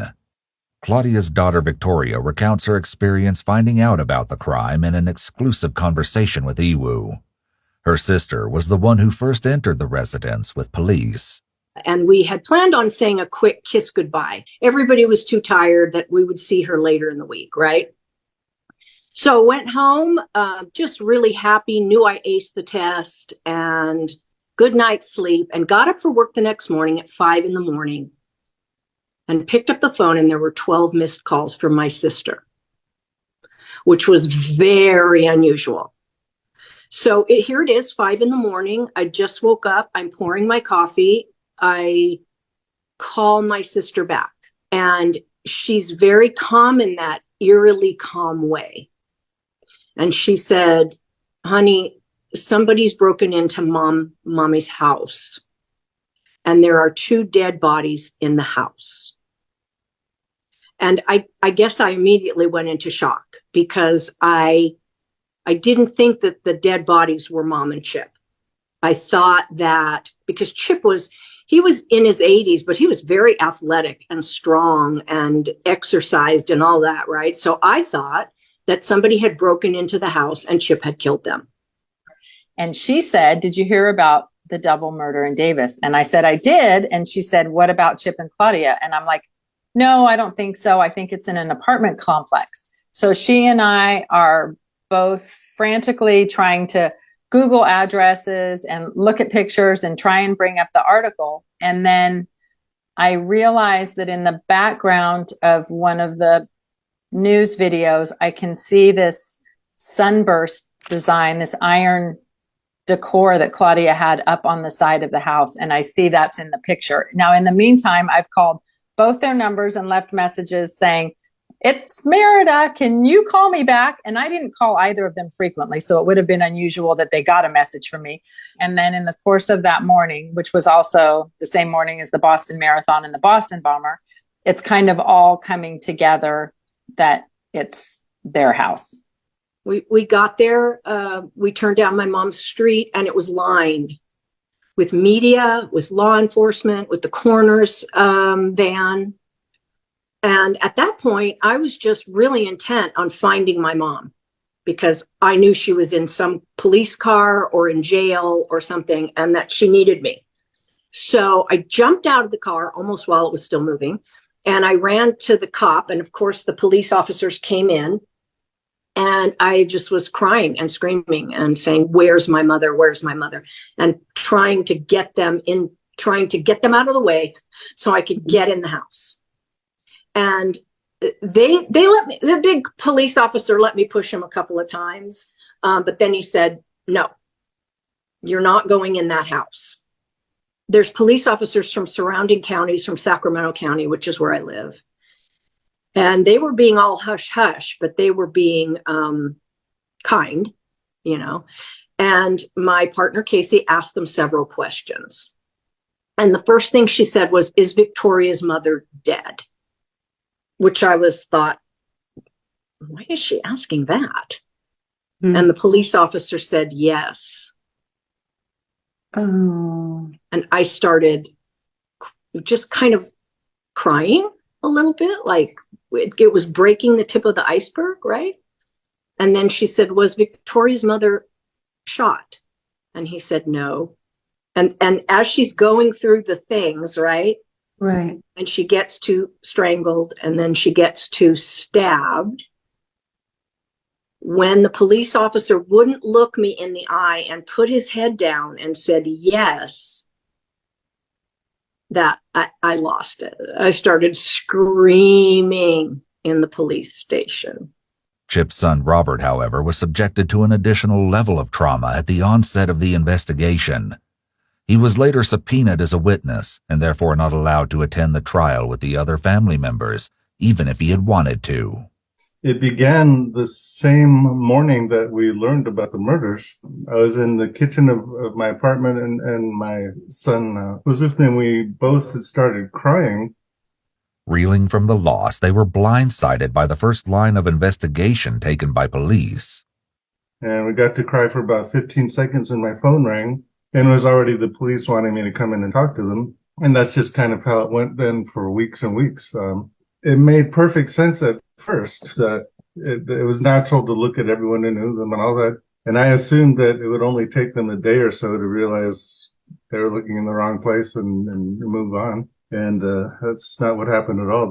Everything seemed to convince them more and more that it was indeed one of my sons. My younger son, who was the main suspect, there was one night he was literally crying about it, saying, you know, it's not just that he didn't hurt them, just he never hurt anyone. Right. He had no history of ever harming anybody. I think what hurt for him was that they could even imagine he was capable of doing that. For the first 2 months after the murders, Robert's younger son was the prime suspect. The family was subjected to multiple searches of their property, close scrutiny from the community, and robbed of the opportunity to grieve. On one occasion, police investigated the firearms owned by the family, even though no such weapon had been used to kill Chip and Claudia. As a result of this particular search, Robert was late to his father's memorial service. Additionally, Robert's professional image was permanently damaged. His important computers, notebooks, and other items he needed to complete his work were collected as evidence. While the searches were legal if there were warrants, it's possible that the family could bring a civil suit against the police agency for abuse of process, which requires showing the misuse of a judicial process. Cases like this are rare because to succeed in an action for abuse of process, a litigant must establish that the defendant, 1, contemplated an ulterior motive in using the judicial process, and 2, committed a willful act in the use of that process, not proper in the regular conduct of the proceedings. Another part of the ongoing nightmare, they did a very extensive search on my apartment. It took them more than 8 hours. They cut out pieces of carpet. They took out a lot of plumbing. I mean, they looked for evidence in all the strangest places. And I thought that meant now they know for sure there's nothing to find. But what they instead found was an old notebook my son had done cartoons in. And they found one picture on one page of that notebook that convinced them that he had actually drawn a picture of the crime itself. A picture of a figure standing over a bed holding a large knife with 2 people in the bed. What's ironic about that is that that picture had been drawn years before. They would have seen in the notebook many more pages after that with the drawings on them. They would have also seen the same 2 characters in that picture persist throughout the whole series. They didn't get killed in that scene. They just saw a figure standing over the bed. This drawing was apparently the sole piece of so-called evidence that the police found to incriminate Robert's son. All the same, it was deemed compelling enough to warrant continuing investigation for the next 2 months, until Daniel Marsh came into the picture. It wasn't until much, much later during the trial that the families finally did find out the specifics of what had happened to their loved ones. When they finally did, it could hardly be expected to bring them any peace. What Daniel did to his victims was so gory that we can only provide this limited view of the interior of the house. This was taken in the master bedroom, where the bodies of both victims were found. His almost reverent recollection of the crime might be as chilling as the crime scene itself. I was there. It's finally happening. It was almost like an out-of-body experience. I didn't feel like I was really there, like it was real. And the woman woke up. So I just started stabbing her. Over and over. Okay. All throughout the torso, and I tried to get... And then the husband woke up, and he looked over, and just as he looked over, I stabbed him in the neck. And then I went back to killing the woman because she wouldn't die. You're stabbing her in the torso and she just wouldn't die. Yeah, like, I stabbed her a lot, as you obviously know. It took a long time. And it was a lot easier with the guy than it was with her. Where did you stab him? I started in the neck, and then I just kind of went all over. I stabbed her until she stopped moving, and she was just kind of twitching. I went over to him because I'd only stabbed him once at the time, because, you know, I had to finish that one. And I just started stabbing him in the torso as well. Even when they were dead, I wasn't done. I actually, at one point, took out my phone with the left hand and I shined it so I could see better. And then he woke up at some point. Was she screaming or was she making any noise? Yeah, she screamed. Loud, medium, muffled? Medium. It got muffled because I put my hand on her mouth. Okay. Alright. And then he woke up? And the second he woke up, he turned over, looked at me, and as soon as I saw him turn over, I just reached over and got him right here. Right here, you're underneath your kind of... Yeah, somewhere. The right side of his jaw? Yeah, under his jaw. Did you feel it penetrate a lot? Was it a good one? Yeah, they all were. I felt skin bone a few times. Although Daniel implied that he enjoyed the act since he continued to stab the victims even after they were dead, he doesn't seem to be enjoying the retelling of the murders. He's speaking with apathy and low energy. At the same time, he's speaking casually, so he also doesn't seem affected by the memories either. Okay. And that stopped him from resisting at that point? Well, yeah. But then he was just grabbing his neck, trying to stop it. And bleeding everywhere. It was gargling and stuff. Do you remember her saying anything to you? You said that told us that she was screaming some. No, she gasped and then she started screaming. She didn't scream that long after. Okay. Did she say anything to you though? Sometimes people, She begged me to stop. begged you. Like, what did she say? Please stop. Please stop. Shockingly, Dan has a strong enough stomach to casually eat and drink as he describes the lurid details of the murders. It's disturbing to know that Claudia begged him to stop. Hearing this plea should tap into a murderer's human side, possibly make them stop and run off. Daniel is void of any empathy for others, which is why the victim's plea meant nothing to him. All right, did you say anything to her? Mm-hmm. And did he say anything to you? He didn't have a chance. I mean, kind of just got his neck. So. Once again, Daniel fails to show any remorse for his actions, and instead laughs before recounting how Claudia Maupin begged for her life. Estimate on how many times you might have stabbed him?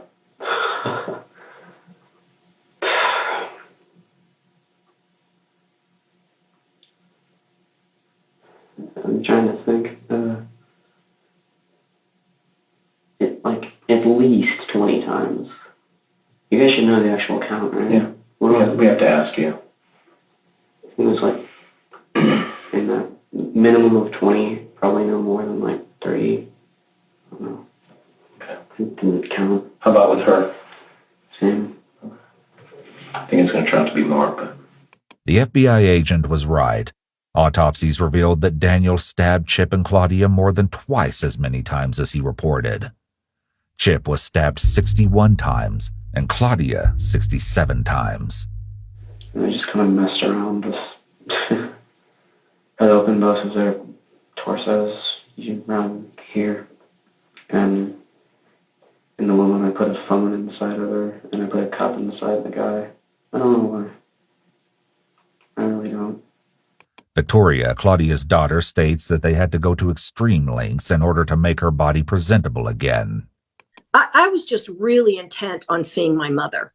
I wanted to see her face, but I didn't know her face was destroyed.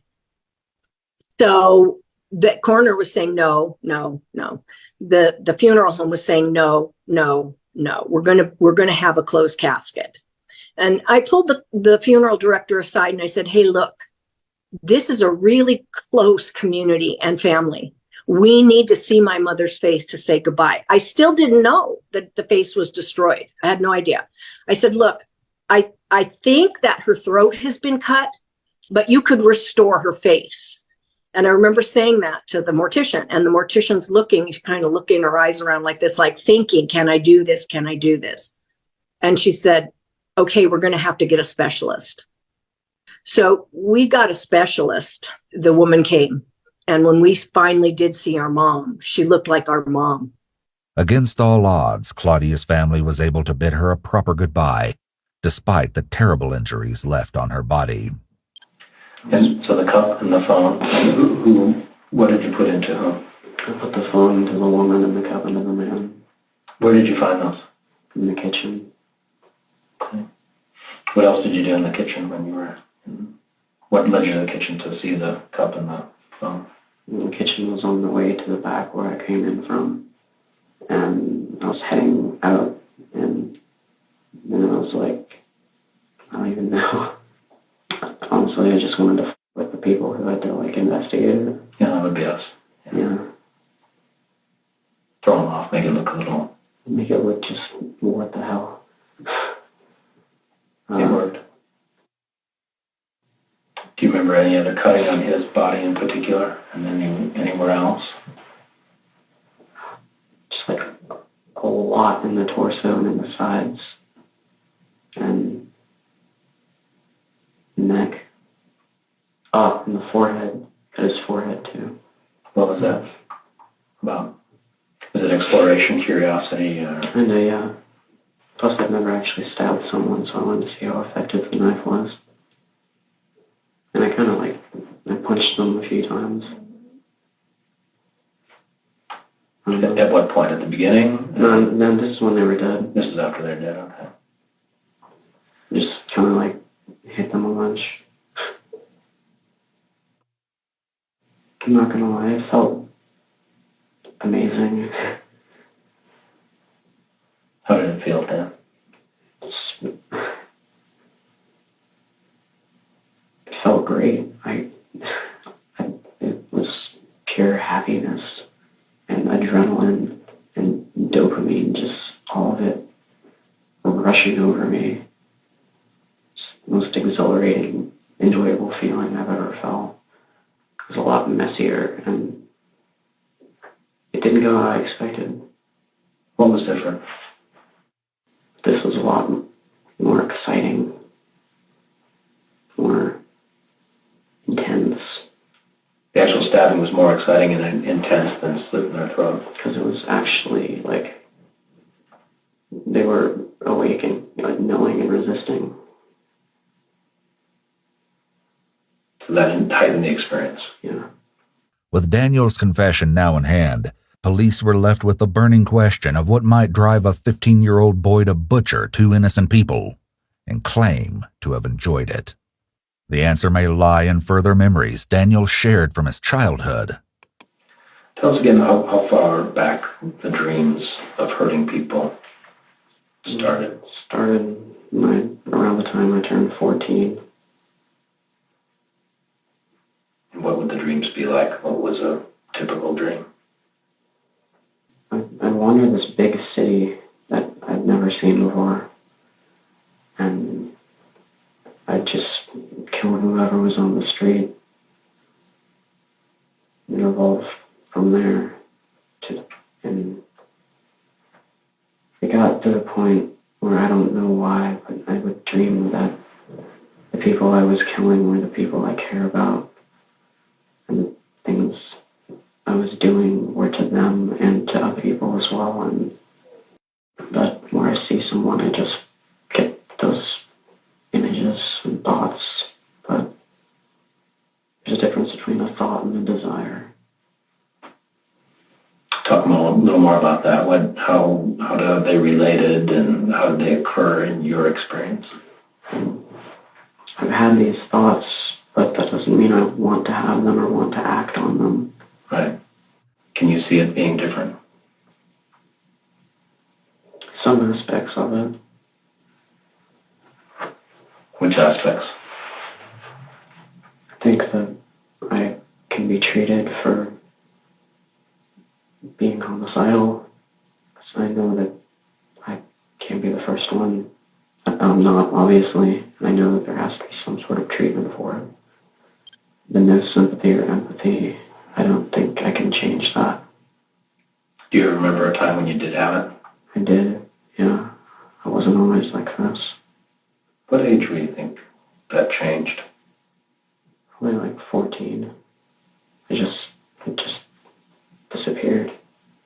This claim that his empathy disappeared doesn't fit norms.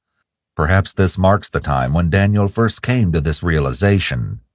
Typically, individuals with ASPD and psychopathy began showing signs of their illness much younger. It's likely, however, that there could have been some sort of trauma he experienced at the age of 14. It's very possible that Daniel cared less and less because maybe he had to cut off his emotions for other reasons. When children and teens deal with trauma or other major life stressors, they may cut off emotions entirely. This can be considered an adaptive response in many ways, because feeling those difficult emotions could be far too distressing. Did you ever look up on the computer and do research on psychopaths? Yeah. Why did you do that? I don't know. I looked up sociopath and psychopath because I always found it fascinating, and the more I've aged, the more I can relate. Because I don't feel sympathy for other people at all. I don't feel empathy for them. And whether I like that or not, it's the way it is. It's just like, I want to hurt people. I want to kill people, but I don't want to want that. I wish it wasn't that way. It's the way I am. like it or not. A diagnosis of psychopathy could explain, though certainly not excuse, Daniel's murderous actions. There's a theory that individuals with psychopathy have such a high threshold for feeling emotions that they need something major to happen in order to elicit any feeling at all. As a result, the only things that really stimulate an emotion like a normal person would feel are very extreme things, like death, violence, or intense fear. Disturbingly, this could mean Daniel's killing just to feel something explanation is not as far-fetched as it sounds. However, soon we will learn about Daniel's current feelings regarding his actions, thanks to direct correspondence with him and his new fiancée. When Daniel was officially assessed for psychopathy disorder, he scored a 35.8 out of a possible 40, one of the highest scores ever seen. For comparison, Jeffrey Dahmer scored 23 out of 40, and John Wayne Gacy 27 out of 40, and their scores are considered high. In fact, Daniel's score is so extreme that it raises the question if his mental health history was curated to explain away crimes he planned to commit in the future. It's possible that he intended to use this history as a failsafe in case he got caught, to lessen punishment. With his IQ of 114, which is the very high end of normal, it's possible that Daniel was smart enough to pull this off. However, the only thing we'll know for certain in this regard is that Daniel's brain is wired extraordinarily different from the average human. Had Daniel not been apprehended, his crimes would likely have continued in increasingly debased ways. Since that time, has it been building again? Yes. Have you thought about what you were going to do next? Yes. What's that? Do the same thing, only with a different mask and a different gloves, a different jacket. And instead of breaking in, I figured I'd get somebody when they're alone at night out in the street or out somewhere, just find somebody alone at night and beat them to death with a baseball bat. Did you have anybody in mind? No. Had you actually gone out looking for someone? Yeah. When was that? I don't remember. I've done it a couple times. A couple times since 2 months ago. Did you have any contacts? Did you find anybody that you think would be likely? No. Now that he's spilled all the details of his crime, Daniel appears to have no reluctance when admitting that he would like to kill again. This statement would have a direct impact on his fate within the legal system. His later assertion that he aspired to be a serial killer certainly wouldn't help either. For now, though, the interrogators have all the information they need. What questions do you have for me? Was I really screwed either way? Okay. Good. Yeah. We would have found all that stuff, and we would have tested it. It would have come back with blood on it. It would have been the victim's blood. And was there actually DNA left back there, though? At the crime scene? There are unknown DNA profiles. I don't know if they're yours or not. We'll find out. Could be other people in the house that we don't know about, that we don't have identified, that we haven't compared those profiles with. If you think you might have made a small error at the house. I don't think I did. That's what I was thinking. No, it was a very well executed crime. No doubt about it. Thank you.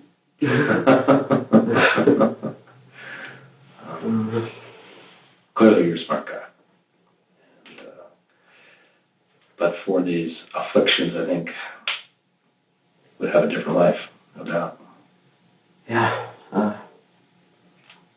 pretty much done now.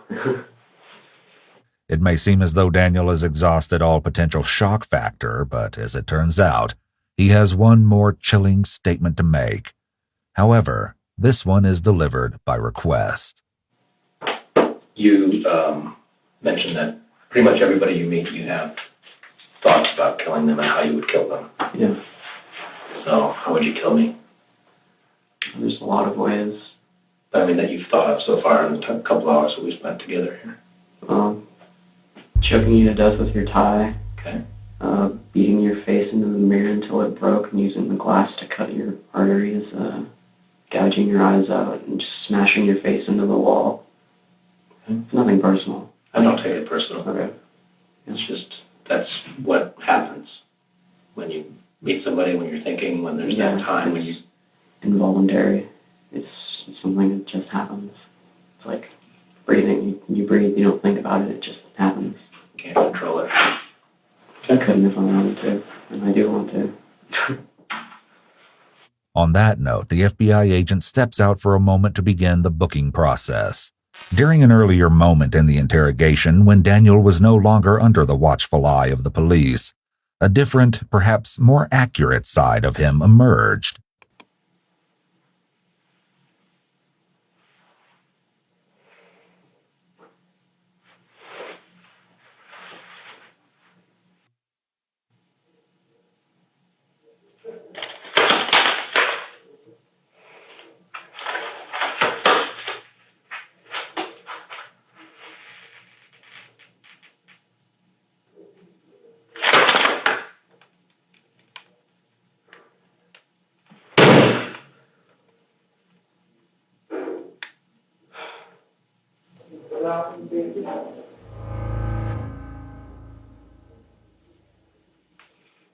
Daniel was brought to trial for the murders of Chip Northup and Claudia Maupin, which lasted 5 weeks.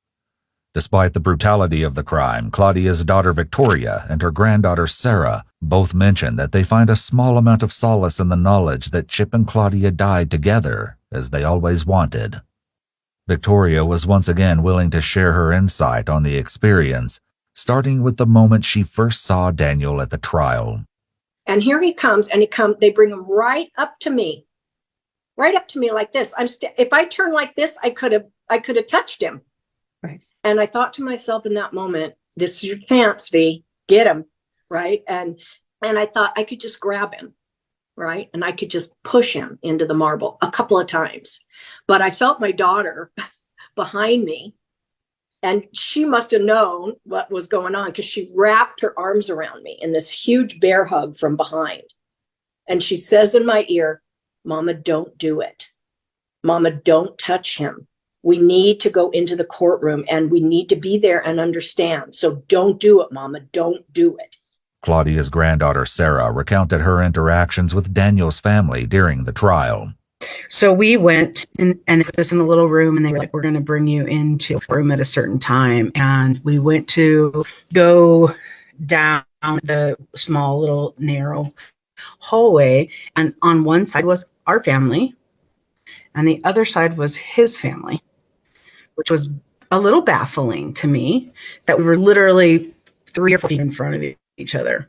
And they were teenagers mostly. There it was very quiet and stoic, and my son's not responsible kind of like face, like just, but the teenagers were like just, I don't want to say a typical teenager because it wasn't typical behavior. It was almost mocking. And they had Free Daniel signs and t-shirts, and apparently they had started a site too, a Free Daniel Facebook page. And it was an awkward hour that we had to be with them. The families remained in close proximity even after entering the courtroom. Victoria, Sarah, and other members of the victims' families were seated directly behind Daniel's father, Bill Marsh, during the proceedings. Victoria's memory on the testimony from Daniel's friends is also enlightening. Okay. And then the friends got up, and his friends were just terrified. Young people, his girlfriend and his best friend, got up and testified that when he was as early as 10 years old was talking about homicides and talking about and actually hurting animals, and I saw him, because of course I watched him, right, the whole trial. So I saw him reacting to what his girlfriend and his friends were saying, and they couldn't even look at him. They were terrified, and he was looking at them like, "I'm gonna get you." I mean, there was so much manipulation and anger just seething from him during that testimony of his friends. Daniel's ex-girlfriend was required to testify at the trial because she was one of the people that turned Daniel into the police and was privy to the details of the crime. From her recollection, it sounds like this was a harrowing experience for her.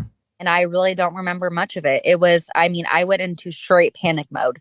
All I remember is I started uncontrollably crying on the stand, and they had to bring out a dog for me at some point, and they had to actually just take a whole break and let me go for a second and recuperate and come back. I barely remember seeing Dan's face. I barely remember seeing anybody. I know I looked at the victim's family and I know I saw them, but I don't remember anything about it because it was just I just blacked out essentially. And I remember that I was on the stand, and this is also something that I just feel the utmost guilt about because I didn't know how to answer questions when I was on the stand. I just kept saying, I don't know. I tried to give the most information I could, and they were asking very specific things, and I was panicking, and I just kept saying, I don't know. And I left the courtroom saying, oh my God, I did not help them at all. I did not give them any information to this case that's going to make sure that he stays away. I just kept saying, I don't know. And all I could think of at the time is that I wanted to talk to the victim's family. I remember he tried to plead insanity, and that's what me and his ex-friend were essentially there for, is to be like, no, this was calculated, it was planned, and it was executed with precision and celebrated after the fact. There was no, oh, I kind of went crazy and this happened, and oh my God, now I regret it. It was like, I took out the steps to make sure I did this right. I did it, and I'm happy I did it. She also had this message to share with Chip and Claudia's families. I would just first and foremost apologize. I would say, I'm sorry. I'm so sorry that I made you wait so long. I'm so sorry you spent those 6 months wondering what happened and all the horrific things that it must have put your family through. I'm sure that they were investigated. They had to turn over every leaf, and really we held the key to stop that part of their suffering. And no matter how much I think about this situation, there's always going to be that level of, damn it, why didn't I just go to the cops immediately? Why did I prolong it for so long? What was there to think about? We ended up in the same place anyways. Like I said earlier, no amount of planning will ever make you ready for that situation. That's the one thing, if I had one thing to go back in time and change, that would be it. I've realized your intuition, your gut feeling when you're unsettled, that feeling of offness, it really holds some power to it and some truth. And you should definitely listen to that. Never go along with something you're not comfortable with. Further insight into how we can learn from this terrible crime comes from Robert, Chip's son. He once again expressed frustration with the system, wishing that Daniel's issues could have been taken seriously when they first arose. I believe the first time that the police were called to the school because of him. The second time they were called, he had brought a knife to school. This was after the murders, but he had killed a raccoon in his backyard, and the school counselor was very worried about how much he talked about wanting to kill people. But by the time the police finally got there, at least 2 of the people were gone. 2 of them had to go. So the person who was still there to talk to the police didn't even have the direct information. There's millions of kids with problems. There's millions of kids who feel terrible about themselves. But this is extremely rare to have a kid whose dream is to be a serial killer, who starting at age 9 or 10 is fantasizing about all the ways he wants to murder people. So, right. And just to be aware, there's a lot of kids who need help of one kind or another. But there's this very, very small number who just need to be identified as threats. It seems there were multiple opportunities for Daniel's downward trajectory to be interrupted, and yet nothing was done until it was too late, and 2 people were dead. Daniel was tried as an adult, but as a result of policy changes made in 2016 and 2018, was able to appeal for a return to juvenile court. And they did warn us at the DA's office that he would file appeals. Because of that new legislation, he was entitled to what's called a fitness hearing. A fitness hearing could have resulted in Daniel's case being returned to juvenile court, in which case the trial would likely have to be repeated. In protest, Claudia's granddaughter Sarah organized with other victims affected by this law, and they stood on the state capitol steps all day, lobbying for the governor to veto the law. In the end, their efforts didn't work, but neither did Daniel's appeal. The court determined that because his sentence was finalized before the new policies were signed, he could not use the new laws to back his appeal. In 2018, Daniel gave a TED Talk entitled Embracing Our Humanity, during which he discussed his childhood, past trauma, and experience in the prison system.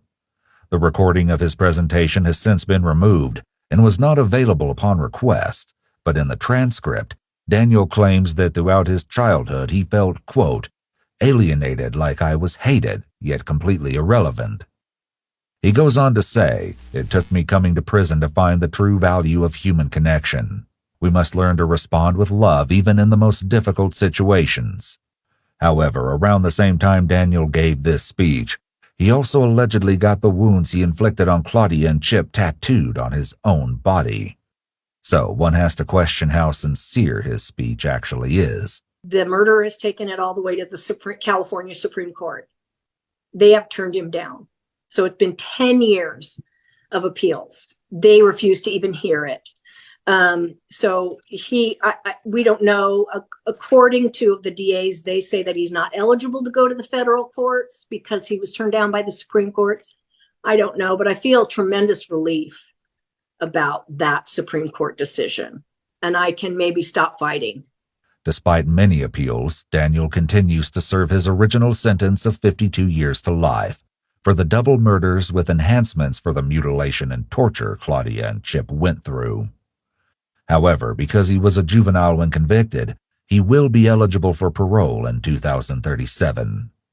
In addition to speaking with the families of the victims, Daniel Marsh was given the opportunity to participate in this project as well. He declined the opportunity to be interviewed, giving this explanation. I fail to see who this documentary would benefit, as all similar efforts that have come before it have, to my knowledge, only prolonged and even resurfaced the suffering of everyone I've hurt. I'm not interested in amplifying that pain and exploitation by revisiting old traumas they've suffered through my actions. Ironically, Daniel does not acknowledge the role his appeals may have played in dredging up past trauma for the victims' families. We also had the opportunity to correspond with Daniel's fiancée, Catalina Escolar. She states that they're currently finalizing their marriage paperwork, and that somehow, despite Daniel's incarceration, the majority of our time each day is spent together, but didn't offer any details on how this is logistically possible. In regard to how she and Daniel met, she reports that they grew up in adjacent hometowns. One has to wonder then if perhaps her house was one of the ones Daniel considered entering to commit his gruesome crime. While contact with this unexpected couple was initially very professional, correspondence was abruptly and unexpectedly severed by Catalina as soon as the existence of Daniel's contentious TED Talk was mentioned. No, Catalina wrote, we do not want to be a part of this, as we both stated numerous times. Stop asking.